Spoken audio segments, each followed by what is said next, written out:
the end of the 1800s, a new art form flickered into life. It looked like our dreams.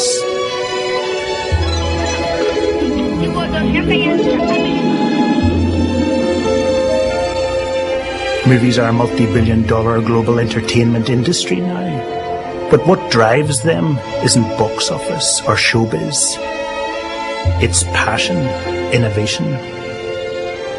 So let's travel the world to find this innovation for ourselves.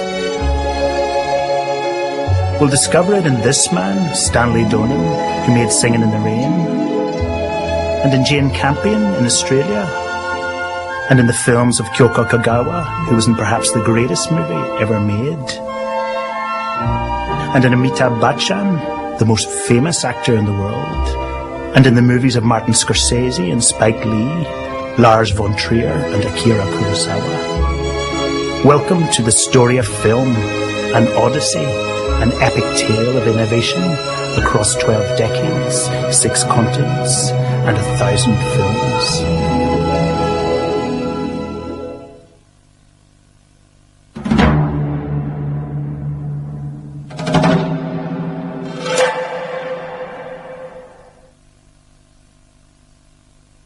In this chapter, we meet the brilliant Federico Fellini and discover the explosion of the French New Wave. If the mid-1950s were a tense time, in the late 50s and early 60s, life got even more so in Europe. Life got more sexual. East Germany built the Berlin Wall. The nuclear nightmare grew. Movie makers had to take all this on board, and also the fact that it was now 60 years since the first ever film had been screened here. Movies were no longer the bright, young, new art form. In the cafes of Paris, this film studio in Rome, and on the streets of Stockholm, filmmakers planned a revolution. They changed the movies for good, made them more personal, made them more self-aware, the shock of the new. 4 legendary European directors, Ingmar Bergman, Robert Bresson, Jacques Tati, and Federico Fellini, led the way in making movies personal.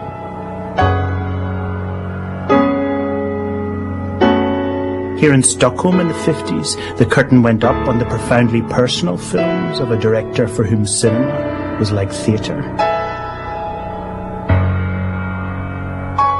This man, Ingmar Bergman, Danish director Lars von Trier. I have seen all of Bergman's films. Glass Dark, one of my favorite films. I don't know what it has to do with the Antichrist problem, but then Bergman has had a great influence on me, especially he's very good with words. I just saw this last film, was it called Sarah Band or something like that, which is maybe not a great film, but it is of course a good film because he made it, but the words are so good. In the Swedish Film Archive, there's a drawing that Bergman did of his family when he was a boy. And the brother as well. And this is Ingmar back with his books? Yeah. Learning the caption says that his dad is impossibly authoritative. Bergman shows himself surrounded by books. And look at this drawing. In his early teens, Bergman claims to have been locked in this building, a hospital mortuary. He saw the dead body of a beautiful young woman, pulled back the sheet covering it, almost touched her genitals. Touch and death, the 2 great themes in his work. One of Bergman's great early films, Summer with Monica, was amongst the most sensuous of its time.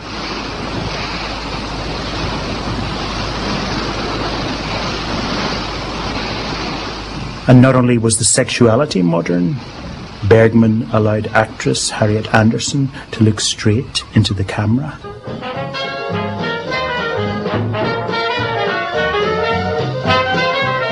Film historian Stig Bjorkman.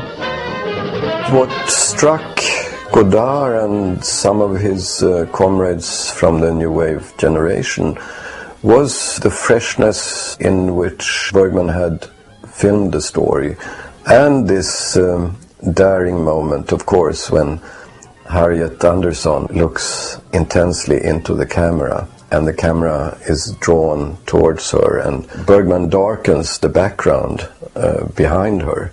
So it was a kind of cinematic trick which hasn't been tried before. This scene from Bergman's best-known 50s film, The Seventh Seal, shows the evolution in his thinking. Är det så grymt otänkbart att fatta Gud med sina sinnen? Varför ska han gömma sig i en dunstkrets av halvuttalade löften och osedda under? Hur ska vi kunna tro på de troende när vi inte tror på själva? During the Middle Ages, when the Black Death is rampant, a knight who has returned from the Crusades agonizes about mortality. It's as if the knight has seen Summer with Monica and realizes that the senses are amongst the best things we have, and so uses them to question God. 5 years later, in Winter Light, Bergman seems to have concluded that God is finally dead. The central figure is, like his father was, a clergyman. Bra präst. Jag har trott på en orimlig, alldeles privat, faderlig Gud som visserligen älskade människorna, men mig mest av alla. Förstår du, Jonas, mitt fruktansvärda misstag? Förstår du vilken dålig präst det måste bli av en sån instängd, bortskämd, ängslig stackare? Death would spread through Bergman's cinema like a cancer. First God died, then people. Winter Light was also a reminder of how autobiographical his films were, how boldly personal. Bergman's wife, Ellen Lundström, had skin eczema. When they argued, he'd sometimes complain about her eczema. Now look at this scene between the clergyman and a school teacher who's in love with him. Jag är trött på dina omsorger, ditt pjoller, dina goda råd, dina små ljusstakar och borddukar. Jag är utledsen på din närsynthet, dina förmliga händer, din ängslighet, dina ängsliga ömhetsbetygelser. Du tvingar mig att sysselsätta mig med dina fysiska omständigheter. Din dåliga mage, ditt eksem, dina dagar, din förfrusna kind.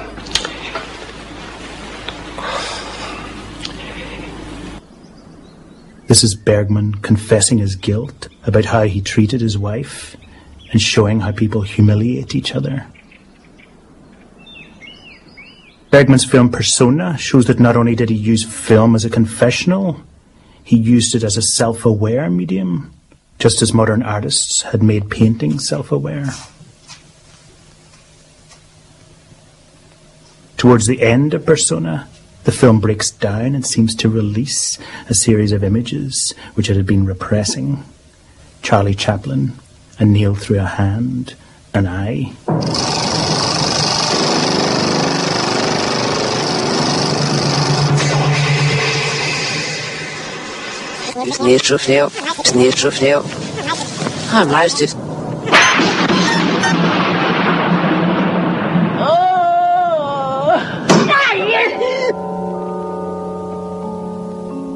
It's as if the film's strip had so far been a pure surface of consciousness through which the farcical, violent and disturbing subconscious images erupt. Film didn't only tell the story, it was the story. The big theme in the story of innovative cinema in these years. By the 1970s, Bergman had been making films for 30 years. He continued to refine his ideas. For decades, he'd been filming beautiful faces and seeing pain in them, ugliness, something about Sweden, or life in general, its loneliness, mortality and despair. Faces were symbols for Bergman, on stage or projected, as if by a magic lantern. He wrote each of his films in a notebook like this. These ones are blank. They're kept by the Swedish Film Institute, a symbol of his unmade films.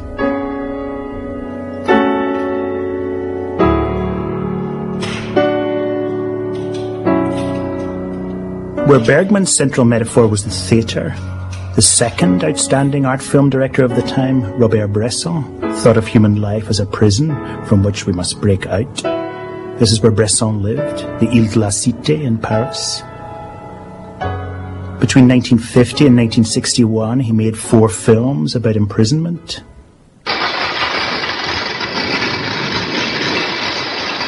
One of them was Pickpocket. Look at this scene where the pickpocket goes into the Gare de Lyon in Paris to steal.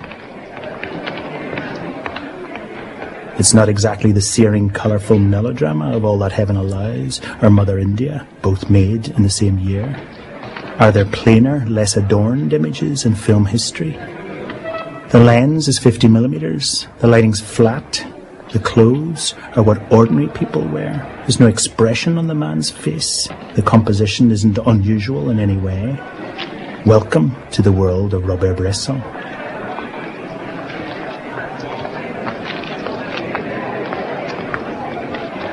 He wrote, "One does not create by adding, but by taking away." And he follows this law to the letter. Everything expressive is taken away here. Like Ozu, his films are expressive of no inner chaos or fire. He wrote, "No actors, no parts, no staging." Stardom, that thing that began 50 years earlier with Florence Lawrence, was nowhere in his work. A total rejection of gloss, MGM, razzmatazz, the bauble. Like Dreyer, he sandblasted film history. Why? Take this beautiful, unsettling film, O Hazar Balthazar, about a donkey which, throughout its life, is treated cruelly. Bresson films it in close-up, simple framing. The donkey, of course, has no expression. We can't read its feelings.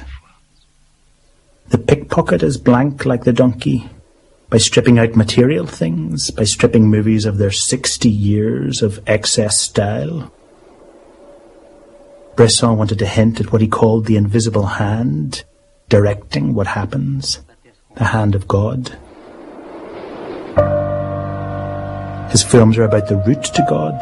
Cinema was for him a path to grace. This is the church where he worshipped.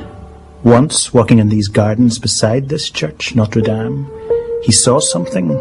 He writes, "I saw approaching a man whose eyes caught something behind me which I could not see. At once they lit up. The same moment as I saw the man, I had perceived the young woman and child towards whom he now began running. That happy face of his would not have struck me so. Indeed, I would not have noticed it." This is the root of Bresson. In his films, he tries to show the invisible, the ineffable, the transcendent. At the end of Pickpocket, the thief has been imprisoned for his crimes. His girlfriend arrives. He's finally found grace. Quelque chose illumina sa figure.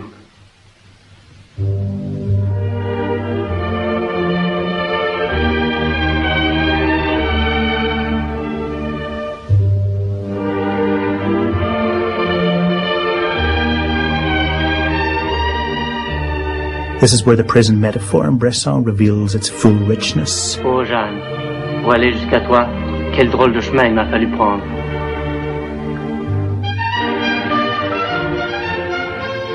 People are imprisoned in their own bodies. They have to escape from them to apprehend the divine.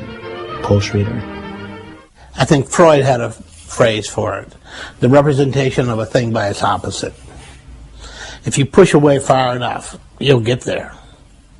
You'll get to the thing you're pushing away from.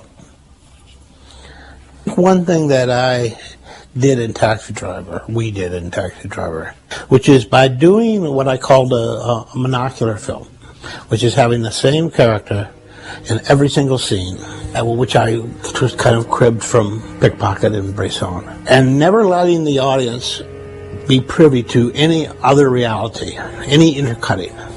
You know, the only world you know is through your protagonist. If he doesn't see it, you don't see it. And then by using interior monologue, you can, if you can hold the audience long enough, which is probably about 45 minutes, you can make them empathize with someone they do not feel is worthy of empathy. And then you're in a very interesting place as a creator. And it wasn't only Schrader who was influenced by Bresson. Here in India, he had a deep impact on the work of 70s directors like this man, Manny Call. In Poland, Krzysztof Kieslowski saw Bresson's films and they shaped his decalogue. And the Scottish director Lynn Ramsay's film Ratcatcher is hauntingly attached to objects in the physical world, like Bresson.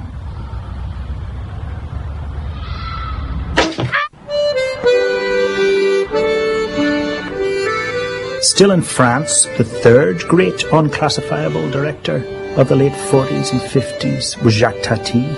As we've seen, his comic character Monsieur Hulot was a response to Charlie Chaplin. Hulot leant forward and wore trousers too short, whereas Chaplin's character leant back and wore his trousers too long.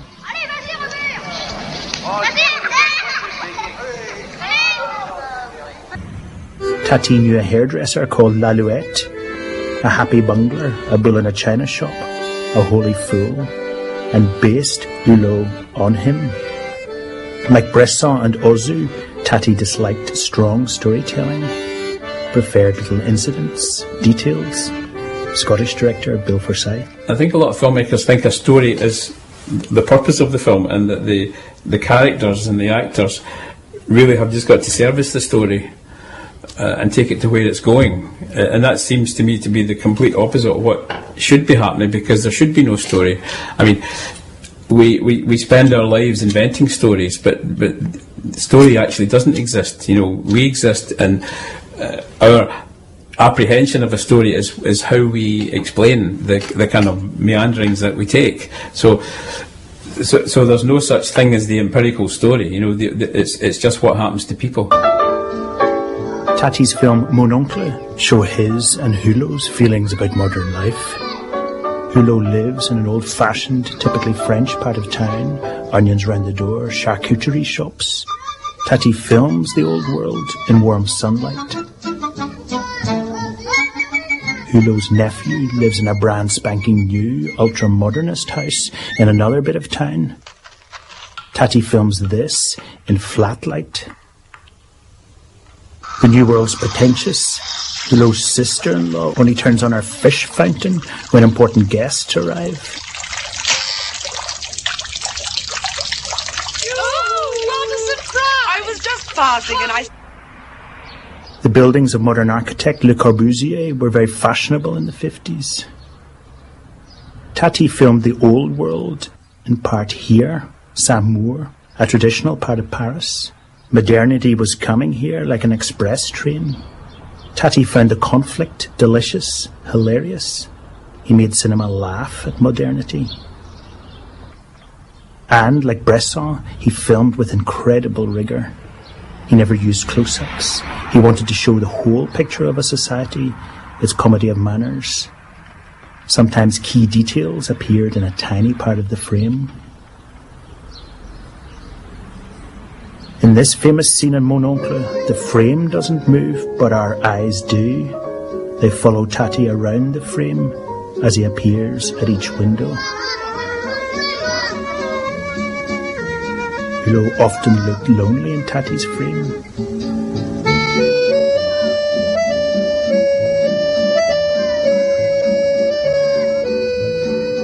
Tati found it harder and harder to get his unique, reserved comic cinema funded, and so ran this cinema in Paris. The name of this cinema, the Harlequin, introduces the world of the fourth great personal modernist director of the 1950s. Where Bergman's world was a theatre, and Bresson's was a prison, and Tati's an intricate jigsaw of scenes and moments, Federico Fellini's was a circus. He ran away to one in 1927 when he was 7. He loved the colour of the circus. He loved its constructed world. The circus world was larger than life. He took this love of the circus here to Cinecittà, Rome's legendary film studio. This is a Baroque scene from Casanova, which he made here.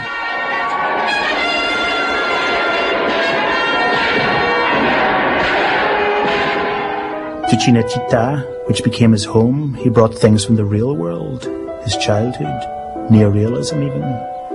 But then he drew other worlds. Fellini was a cartoonist. And he had those worlds built here. As his Maestro de Angelis, he made some of the props for Fellini's films. One of the first films that shows how modern Fellini was this one, The Knights of Cabiria. Fellini's wife, Giulietta Massina, plays a prostitute. She lives by night, wears feathers, dances with the boys. This shot makes you feel Fellini's love for her.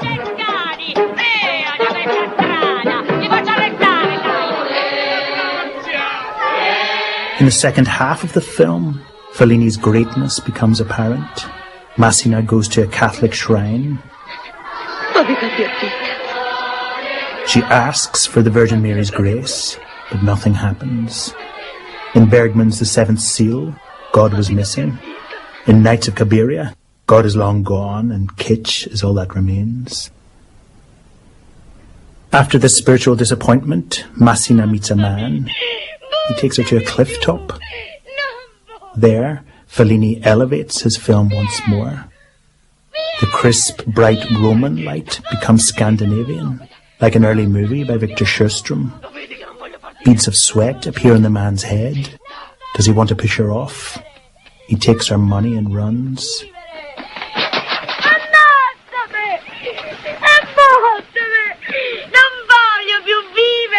Back on the road and alone again, mascara runs down her cheek.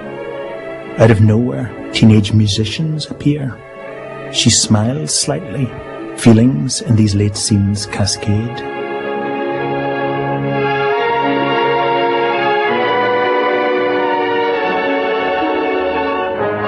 The Knights of Cabiria kept outdoing itself, changing style.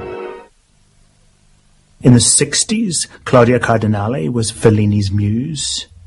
You know, with Luchino Visconti, nobody, you couldn't speak. No smile, nothing, silence.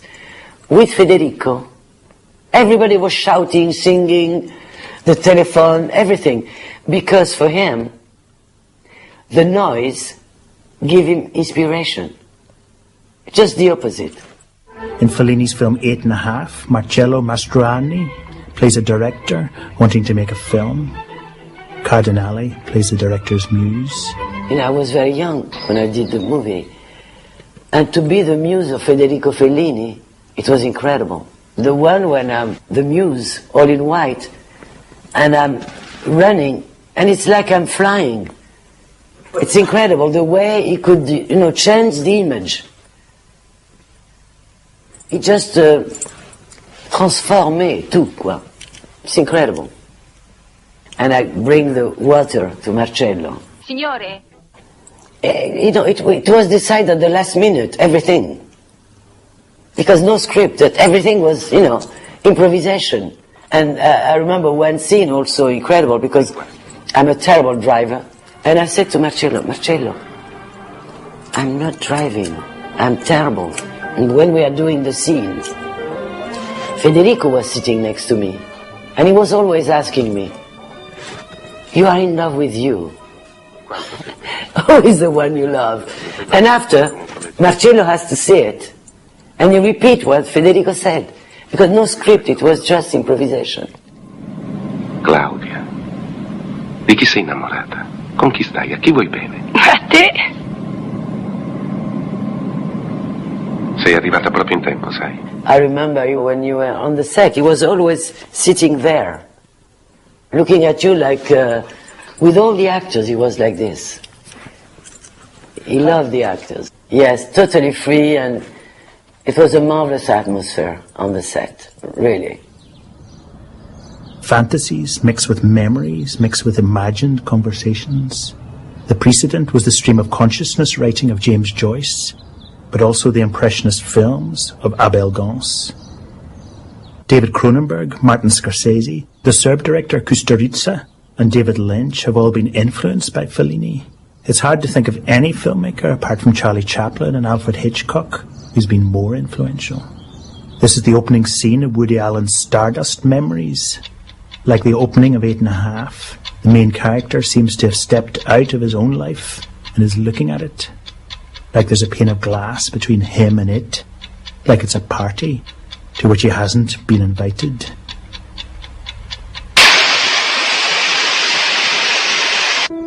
No one, not even Méliès or Cocteau, could wave a magic wand like Fellini. He tuned a radio signal into the frequencies of myth and sex, memory and rapture.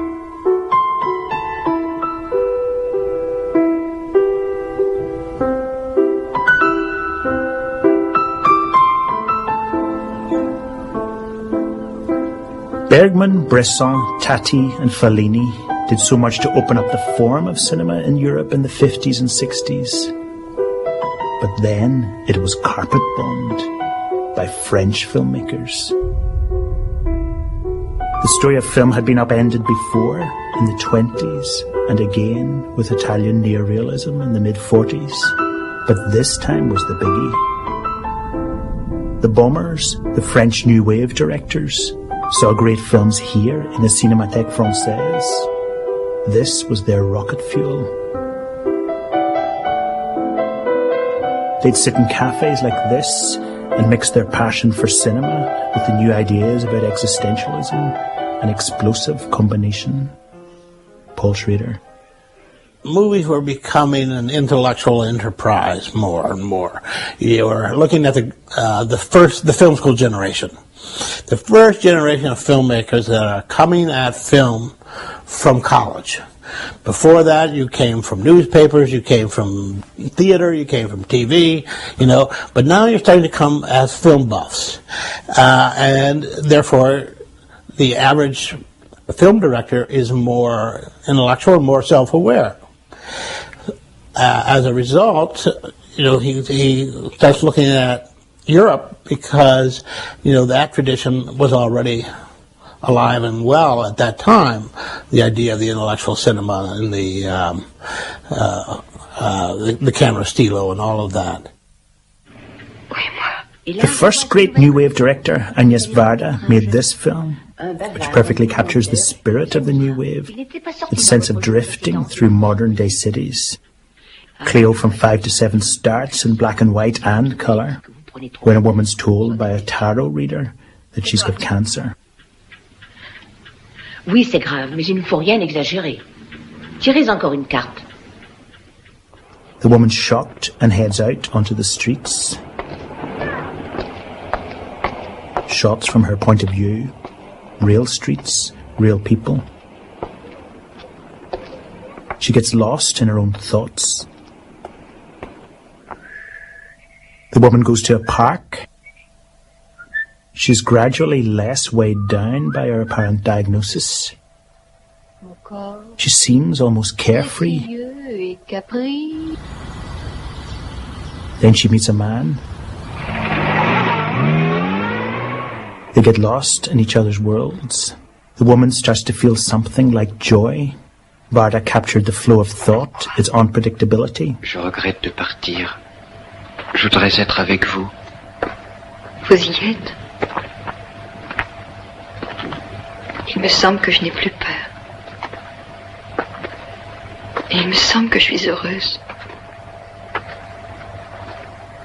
Putting thought on film was fresh, modern, all the rage in those years. Director Alain Resnais also made a film about a couple drifting. In this haunting scene in Last Year in Marienbad, a man seems to be remembering looking at a woman. Vous regardez. Vous ne faisiez pas un geste. Je vous ai dit que vous aviez l'air vivante. En guise de réponse, But the film actually questions what's real. pour dire quelque chose, j'ai parlé de la statue. The camera cranes up to a statue which is in a garden with a balcony in front of it. Quelque chose. En danger, mais ça n'était pas incompatible. But then we see the exact same statue and there's now water in front of it. Droit devant eux. Il vient d'arriver en haut d'une falaise abrupte. As these two shots are memories of the man, has he misremembered? Or is director René, on purpose, making us question the very building blocks of film storytelling? Continuity, memory and truth. Que ça n'avait pas d'importance. Vous n'étiez pas de cet avis. No previous film had been more about uncertainty, a key theme in modern life. Alors je dis que c'était vous et moi, aussi bien. Varda and René were left-wing, but this self-taught young critic, François Truffaut, felt that conventional movies were too left-wing, too social. He wanted films to be fresher, more of the moment, more a celebration of the medium itself. In this scene in his first film, Les Quatre Cents Coups, a 12-year-old boy is at a fun fair. It's like he's in a zoetrope, one of those precursors of cinema where an image was spun in a box. The boy's got neglectful parents, escapes a children's home and goes on the run. But unlike neo-realist films like The Bicycle Thieves, Les Quatre Cents Coups is not so much about social problems as the feeling of being alive, like Cleo. Il m'avait offert Look at the spontaneity of this screen test of the boy, which made its way into the film. Sounds a bit hissy, but Truffaut loved the boy's cocky freshness. He's like the boys in Jean Vigo's Zéro de Conduite. Puis elle m'en a parlé, alors j'étais bien forcé d'avouer que je les avais pris à ma grand-mère. Alors à ce moment-là, elle m'a confisqué le beau livre que ma grand-mère m'avait donné. Puis un jour, j'ai demandé parce que je voulais... So modern European cinema in the late 50s and 60s was becoming personal, self-aware, about fleeting moments and ambiguity. A revolution indeed. But then came this man, Jean-Luc Godard. The most fascinating character in the French New Wave. The greatest movie terrorist. In his youth, he sat in this cafe, holding a rose, imagining that he was Jean Cocteau. He saw Bresson's film Pickpocket 10 times. He once called his approach to life right-wing anarchism. Godard said that the story of film is about boys filming girls and about men worrying about mortality and women not doing so.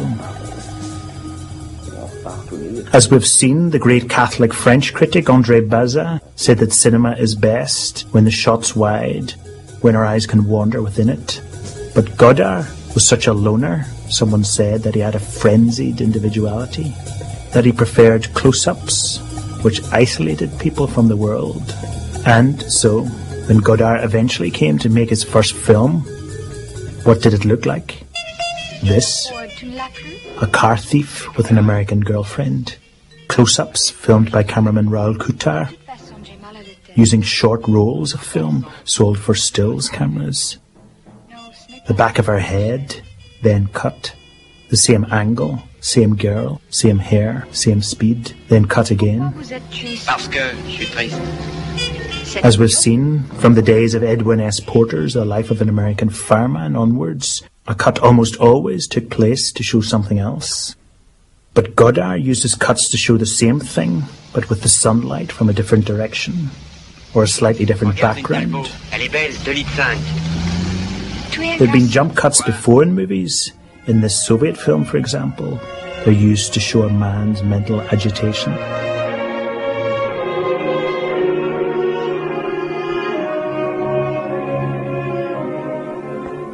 But in A Bout de Souffle, they aren't trying to express the woman's mental state, for example. They're there because they're beautiful in themselves, because they emphasize that this is cinema, just as Picasso and Braque used cubism to emphasize the surface of a painting. How modern.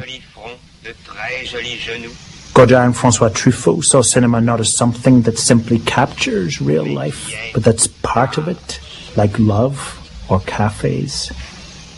Movies were part of the sensory experience of, say, sitting in a cafe, watching the world go by. Again, back to Gene Seberg's neck. These shots didn't say, here's a woman in a car, which is part of the film's story. They said, I think this moment is beautiful, this moment is true. In other words, I think. A shot is a thought, a director's thought. This was the ultimate bomb that the new wave planted under cinema. But not everything they did was revolutionary. Looking back, it's clear that in their love of old movies and in their traditional views of women, much of the new wave was almost classical, not a million miles away from the Hollywood bubble. Australian director Baz Luhrmann. If you've been used to the cinema only being about beautiful sets, wonderful costumes, sweeping shots, big emotions, and someone comes along and says it's a girl in jeans with a white t-shirt that says the Herald Tribune on it, and the camera is going to move and it's going to feel like a news report, you're going to go like, yeah man, that's like life. Well no, actually it's just another cinematic device. And let me say, as a kind of reinterpretation of lovely costumes, big gestures, you know, is alive in cinema now. I mean, you know, and it's a new permutation of that. Again, we'll see another rejection of that. I mean, the language, good language, is a living thing. It changes, it evolves. What you're saying never changes. People still say, I love you. People still say, I will kill you. How they say, I love you, how they say, I will kill you, it's fashion. But whether the new wave was really new, it was incredibly influential across Europe and the rest of the world. To see how obsessive Godard's followers were, for example, look at this sex scene from Jean-Luc Godard's Une Femme Mariée, and then Paul Schrader's An American Gigolo.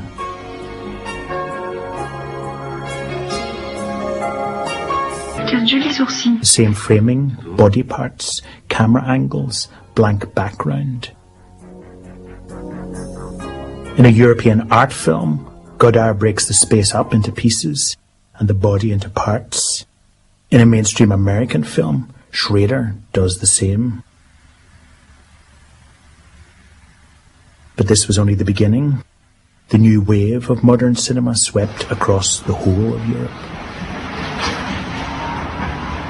In Italy in the 60s, movies became more exciting than ever before. Society was changing fast, very fast. Workers and peasants were moving into the cities, into apartment blocks like this, which Mussolini had built way back in the 30s. Whilst filming here, this man, Raffaele Feccia, comes up to us and asks what we're doing. He's polite with old-style manners. When we say we're making a film about cinema, he says he knew a man, a famous man, a director with whom he once played football as a boy, Pierpaolo Pasolini. Come si chiama? Marina. No, lei. Io Raffaele. Raffaele. Un bel ragazzo, era forte, Lo faceva il karate. E la cintura nera. Pasolini was a lightning rod in Italian cinema in the 60s. He'd experienced fascism at first hand, so wrote for this communist newspaper. He was a Marxist and Catholic who was, in his way, against both these things, the state on the left, the church on the right.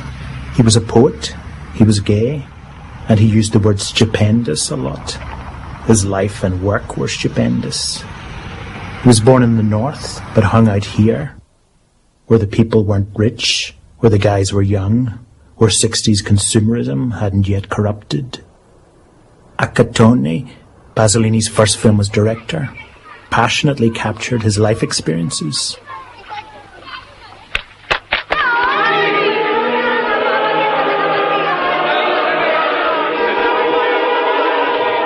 It was about a pimp in dirt-poor Rome. Pasolini saw him almost like a saint. He used religious music to make everyday struggles spiritual. Director Bernardo Bertolucci was Pasolini's assistant on Accattoni. He wanted to do close-ups, still shot, and still shot of medium shot, but the camera wasn't on wheels like my camera is always moving on wheels. Pierpaolo was thinking much about the primitive Tuscan paintings. They always have these close-ups of saints, and Pierpaolo was influenced by that.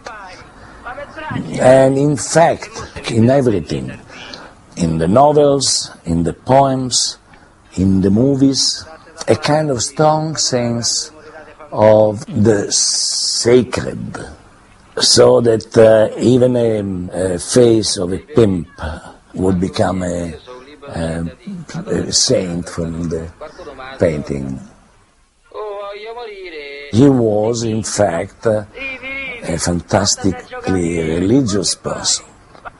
Not a religion that takes you to church, but he was religious in front of life, in front of mystery of life. In a secular and consumerist age, this was daring. It was the spareness and seriousness of Accattoni that made it modern. On its release, Accattoni was picketed by fascists. 2 years later, Pasolini made a film that boldly challenged the otherworldly way that the Virgin Mary is usually shown in Catholic art. Pasolini's The Gospel According to St. Matthew pictured the Madonna like this, unadorned, back to basics, spare.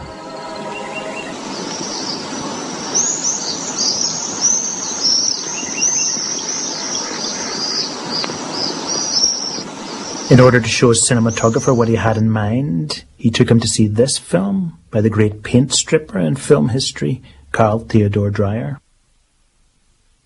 The simplicity of the filming of this pious woman influenced the filming of this pious woman.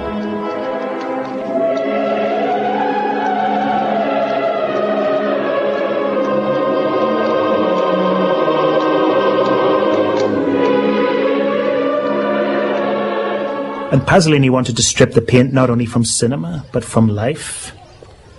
He felt that consumerism was taking over, that people like this were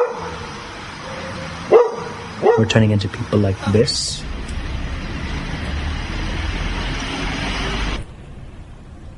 Pasolini's sometime assistant, Bernardo Bertolucci, worked with another of the great innovative personalities in Italian cinema in the 60s, Sergio Leone. Leone was one of the best Italian directors in the sense that Italian directors were doing, all of them, they were doing Italian comedy. I hated it. I didn't like it at all. Leone resisted the allure of comedies and instead opted for a genre that was dying out in America in the 60s, the Western. In A Fistful of Dollars, Clint Eastwood's character was lonely and mysterious because Leone loved Kurosawa's films. Eastwood as the nameless samurai, reluctant to trust, squared up to by others. Hey. But what was really innovative was the visual style. No.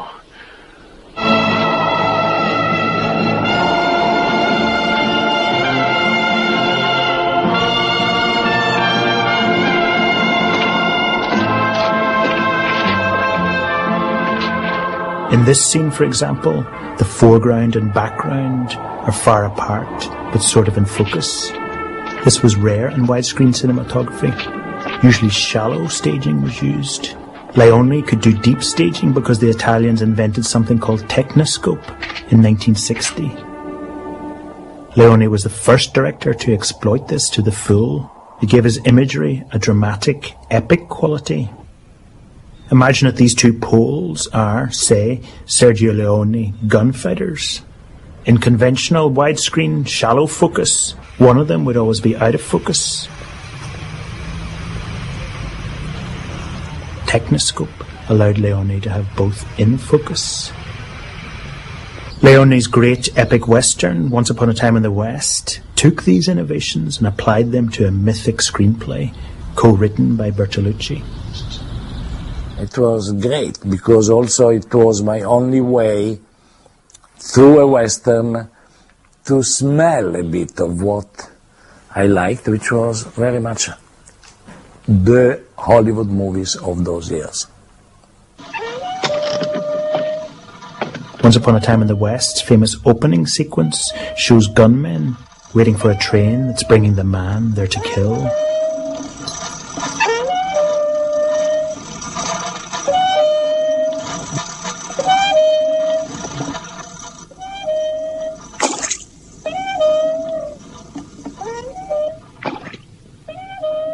Time has stood still. Leone's channeling the Italian neorealist idea that time in cinema should be real, like life.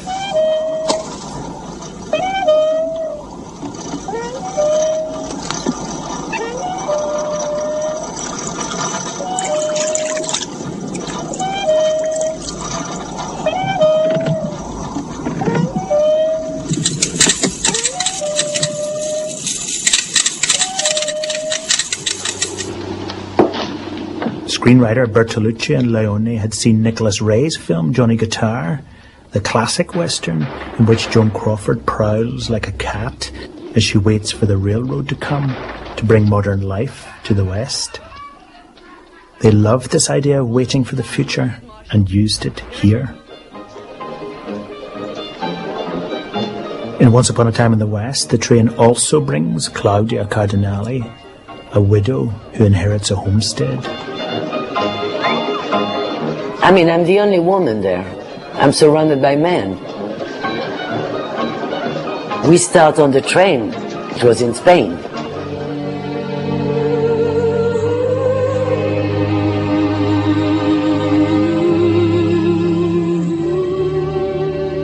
And then the camera goes up.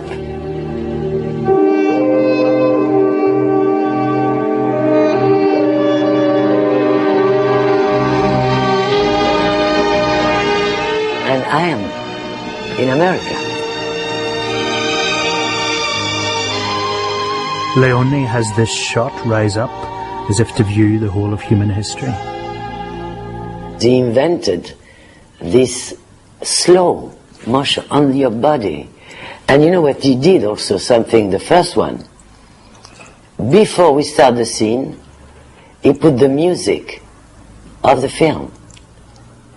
Then you know, you become immediately the part you are doing. And it's the only director who did that. And also the way he was, you know, shooting with the camera on your body, on your face, on the eyes.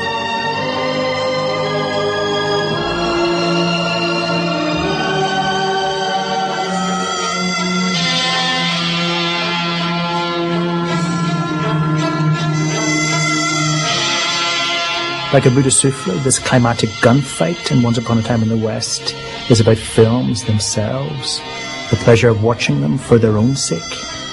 Its crane shot is more beautiful, its music more operatic, its conflict more elemental than any previous Western.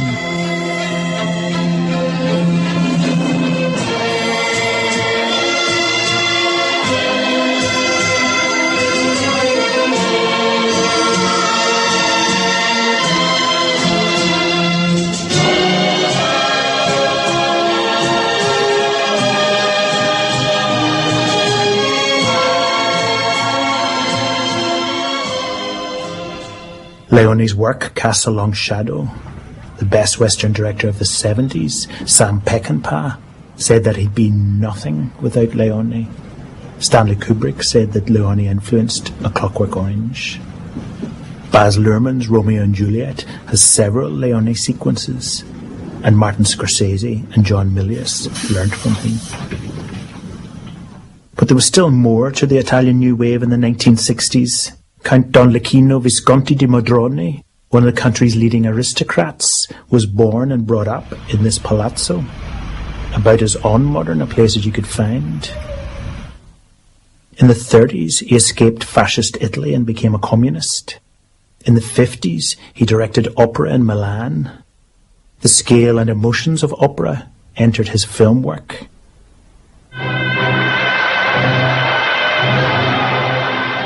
This is the opening scene of his film Senso. The colour, lighting and costumes are so sumptuous that you'd think that this is a celebration of such aristocratic life, but it's not. Its heart is with the ordinary people and the gods. They're protesting.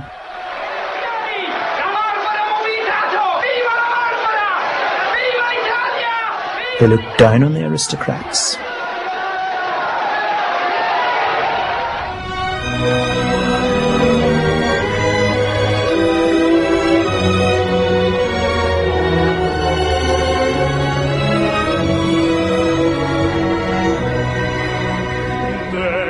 This says so much about Visconti's films.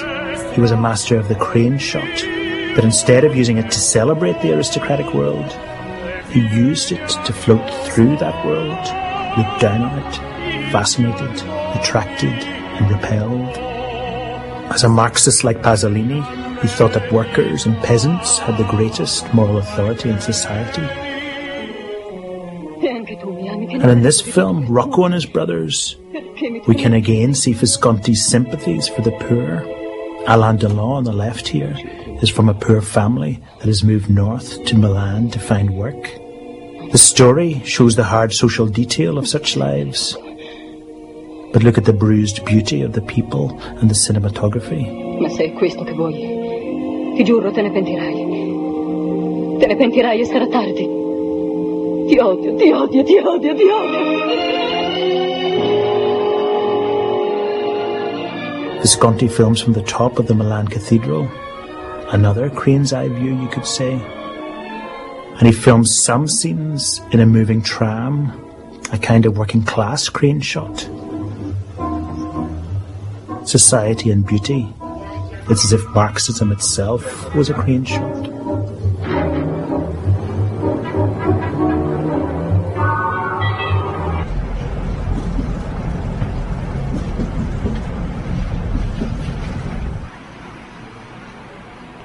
Where Visconti pictured people in a kind of historical opera of social class, the next great Italian director of the 60s, Michelangelo Antonioni, saw life more abstractly and framed it like this, on the edge. In his 1962 film L'Eclisse, Alain Delon's a Roman stockbroker. He starts a relationship with a woman played by Monica Vitti. Almost at once, we see that Antonioni frames his people unconventionally, modernly, on the edge of the screen or half hidden. Antonioni had studied American abstract painting, and his films looked like canvases of modern life in which people only partially appear. Antonioni seems to see an emptiness in the relationship between Vitti and Delon, the void of modern life. In the famous ending of L'Eclisse, Vitti walks out of the film.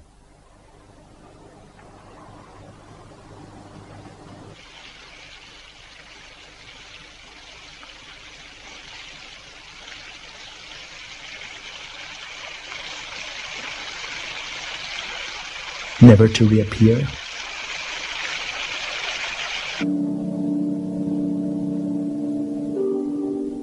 Instead, we see the places, street corners, where she and Delon once were. The void seems to take over. The world seems empty.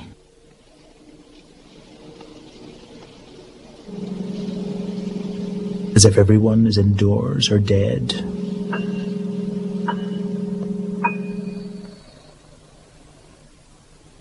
We see this woman and think it's Vitti, our main character, returned.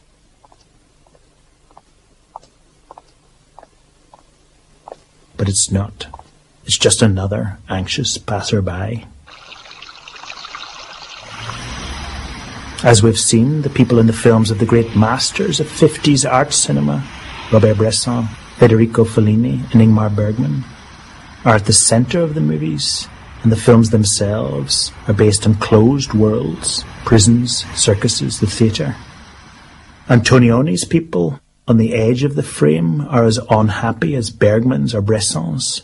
but they live in spaces so open that they, the spaces, seem to take over. Look at this ending of Antonioni's The Passenger, for example. Jack Nicholson's character is here, lying on his bed. The camera leaves him, as it left Viti in L'Eclissa, and seems to go for a walk. The film becomes this walk. The shot doesn't cut as it goes through the window grill. When the camera finally returns to Nicholson, he's dead.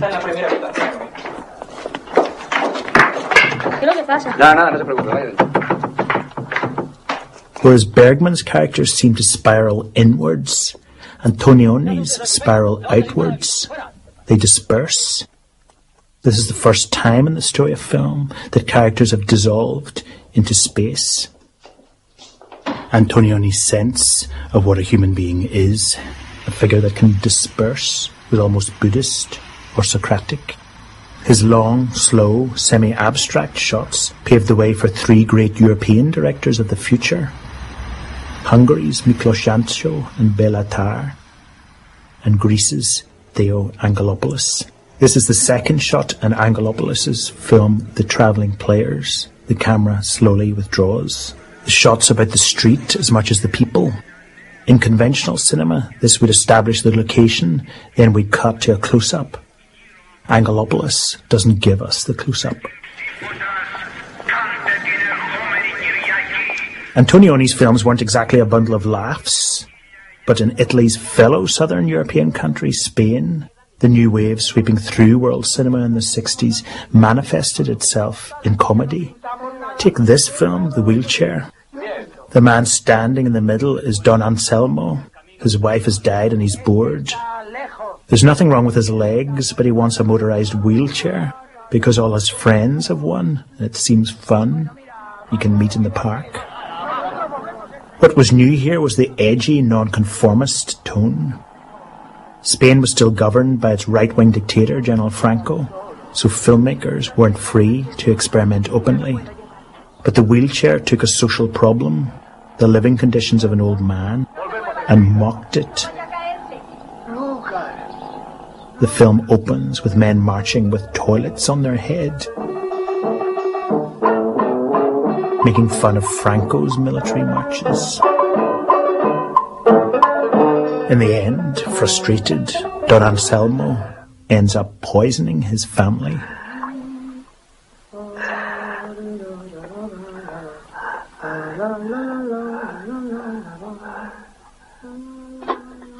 This combination of realism and irony in Spanish culture at the time was called esperpento, the grotesque. Spain's most famous post-Franco filmmaker, Pedro Almodóvar, said of this grotesque, in the 50s and 60s, Spain experienced a kind of neorealism, which was ferocious and amusing. I'm talking about The Wheelchair.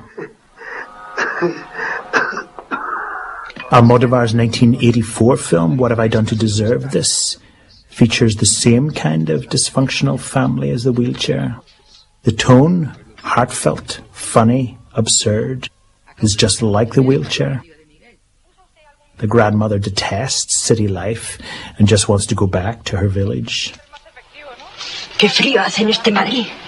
Si no me llevas al pueblo este invierno, me voy a helar viva. Oye, Antonio, los pellejos y los huesos guárdamelos para postre. And if Spain's take on the 60s new wave was mocking, then it's no surprise that the patron saint of movie mockery, Luis Buñuel, was there. This film, Viridiana, was made 30 years after Buñuel's L'Âge d'Or. It would become his most banned film ever and was a knee in the balls to Franco. A man approaches a woman on a bed and kisses her. Nothing too risque in that, but he's her uncle and she's a nun and he's drugged her. And earlier, we've seen him try on her white high heels and bask, and a young girl's watching. Buñuel sees the uncle as symbolizing Franco, shock after shock.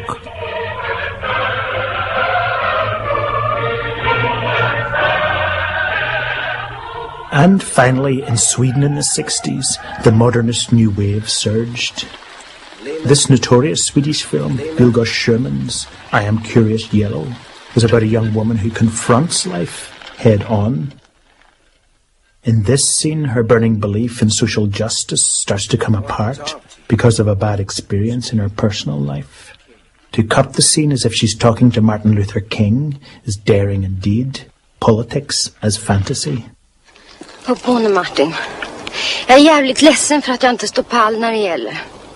Men det bara är så. Han är en skit. En stor jävla skit, Börje. Och jag kommer att slå ihjäl när jag får tag i in. Jag ska skära tasken av han. Du har ju själv sagt, har du inte? Luther King was still alive when the film was released. The scenes ethically disturbing now. The revolution in cinema in the late 50s and 60s was as groundbreaking as that in the 20s or 40s. Filmmakers sat in this cafe and places like it and dreamt of making cinema more personal, self-aware, ambiguous, enraged, and ironic.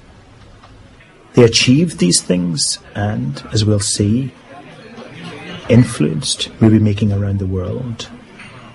But nothing lasts forever, and the idealism of the French New Wave eventually had the stuffing knocked out of it. A film shot in this very cafe deals with that defeat. La Maman et le Putain is about this man and three women in cafes and in bedrooms. Jean-Pierre Léaud, the lively boy in Truffaut's Les 400 Coups, is now a man and shows his despair straight to camera. C'est lamentable comme histoire. Je ne crois pas que la vie puisse ressembler à ces mondes mystérieux où on ne peut plus jamais revenir quand les portes se sont fermées. He covers his eyes. J'aurais préféré qu'elle meure, qu'elle se suicide. The dreams of European cinema of the 60s were dead, but elsewhere they were just being born.